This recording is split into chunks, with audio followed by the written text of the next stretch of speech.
I'm sick.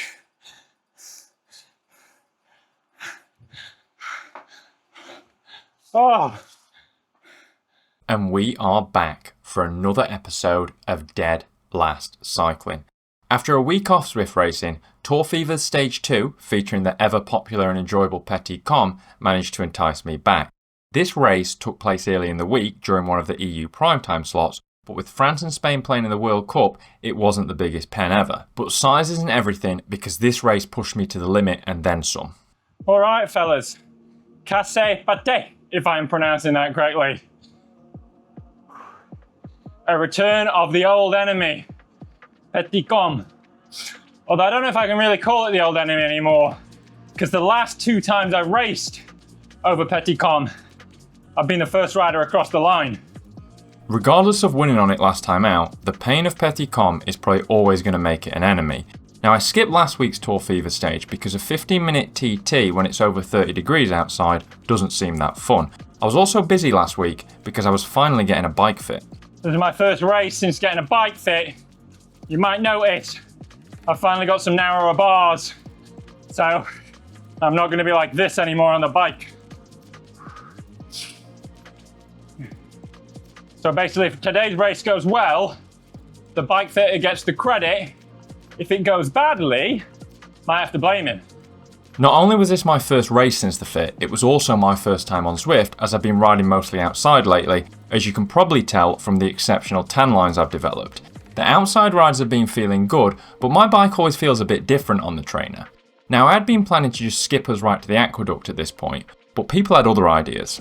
Stringing out here. Got some people attacking off the front. This guy on the Tron bike might have to squeeze a little bit on the pedals. Don't like this at all. Don't like that at all, guys. Tour Fever had obviously got people way too excited, because trying to split the peloton at this stage was both uncalled for and a little questionable. But because I had been coasting around at the very back of the group, I had to put in a fairly serious push to make sure I didn't get left behind. I have to stay more awake now. Green boy's still on the front. Green Power Ranger up there. People really pushing, man. Slow it down, boys. Thankfully, things calmed down a bit from here, but we clearly had some people very keen to push the pace, as continually over this flat section, each time we hit any sort of pebble-like incline, the group would string out. If people were that confident in their legs to be spending so many watts on effectively nothing, I was expecting serious fireworks by the time we got to the aqueduct, and that's not even to mention the main event of the day. Alright, about to sweep into the aqueduct. With how these people have raced the flat, I expect this to be ridden very hard. Now I'm going to try to tail gun it a little bit, try to just shoot through the pack. See how it goes. We've got people already attacking. I'm not in a Cat A race by accident, am I? Oh.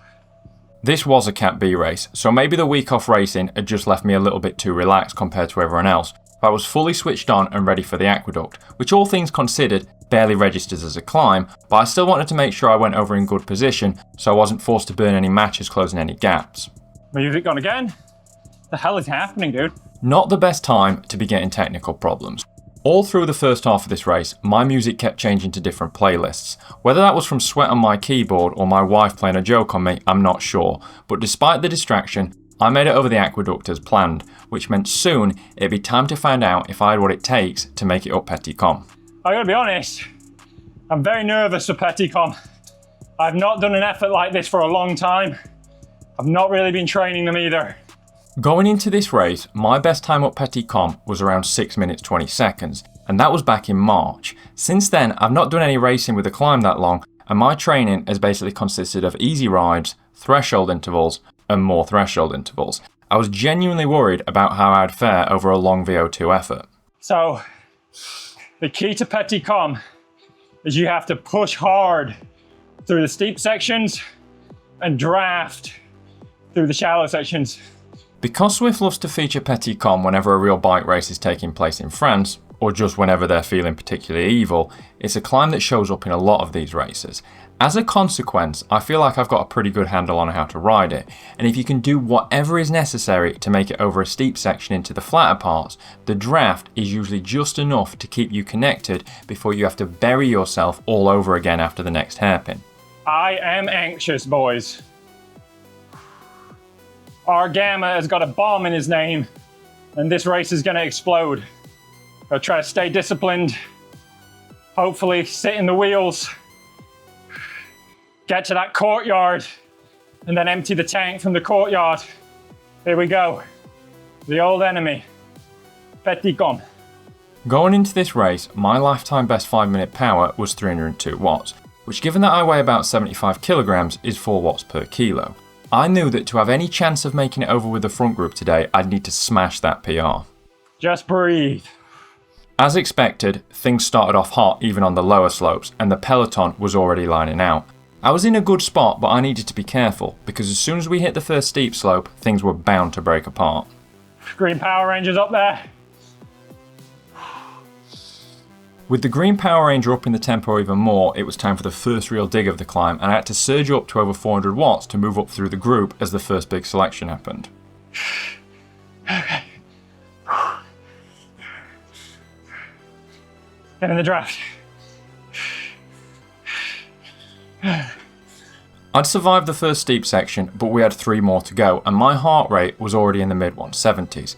My threshold heart rate, the point where I tip over onto seriously borrowed time, is around 171, and my absolute max heart rate is 187. Sitting at 176 with so much of the climb left was not good. This was going to hurt.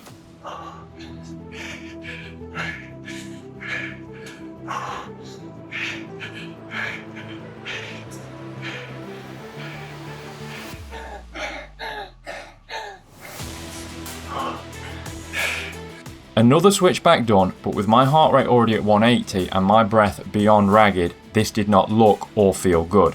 I was still holding my feather, but I knew I'd need that for the final all-out assault out of the courtyard and up to the summit. I don't think I have it, guys.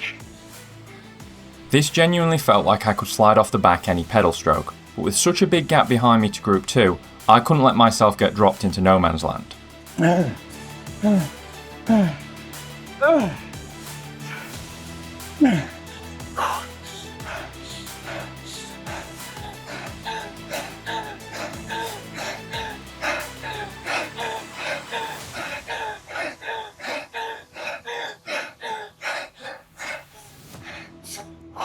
Whether it's the new position helping out, or the boost I get from the support you guys give me every week, or a combination of both, somehow I found just enough to stay on the back, but it'd only be a few seconds of half recovery before the final ramp. I knew that I'd need to treat this like a race finish to have any chance of making it over the top. It was time to pop my feather and completely empty the tank. I had to make it over.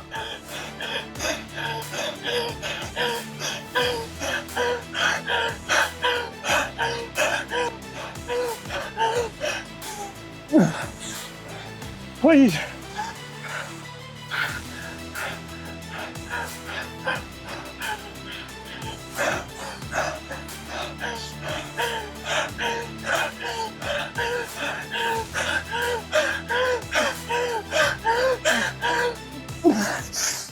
I was just still in the draft, but Petit KOM keeps going after the banner, and you have to keep pushing all the way to the descent or you'll get blown right out of the back, which has happened to me before, but not today. Today I made it. But remember what I said about my max heart rate being 187?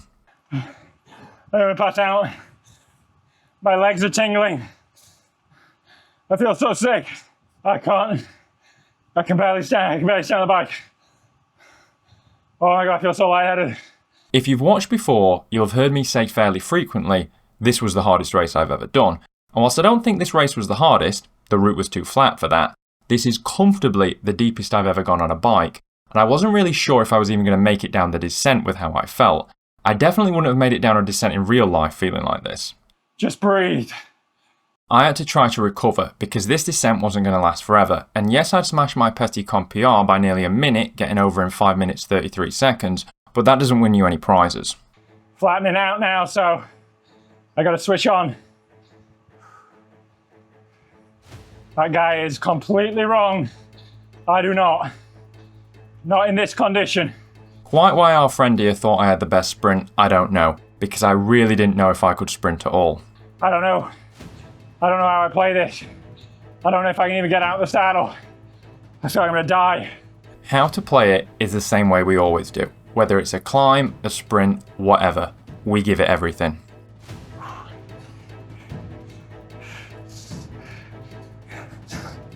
Ah!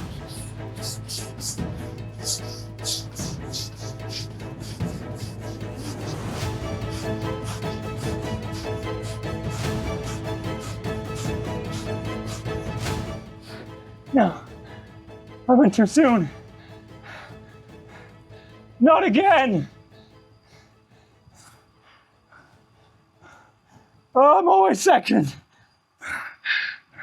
Second again, and who knows, maybe I never will win another Zwift race. I think in reflection, I didn't go too soon. Gamma just had more left than me and held his sprint longer. And whilst I'd love to bag another victory, I do appreciate being able to compete for the win across lots of different terrains. And second is still a great result. On top of which, I got a new 5-minute PR of 325 watts, or 4.35 watts per kilo, which is progress I'm really pleased with. It's so hard to win these races. Oh man. 2 seconds in a row. As always, guys, thank you for watching. I really appreciate it. If you could like, comment, or subscribe, I'd be very grateful. And I will see you guys next time. Thanks a lot. Oh my God.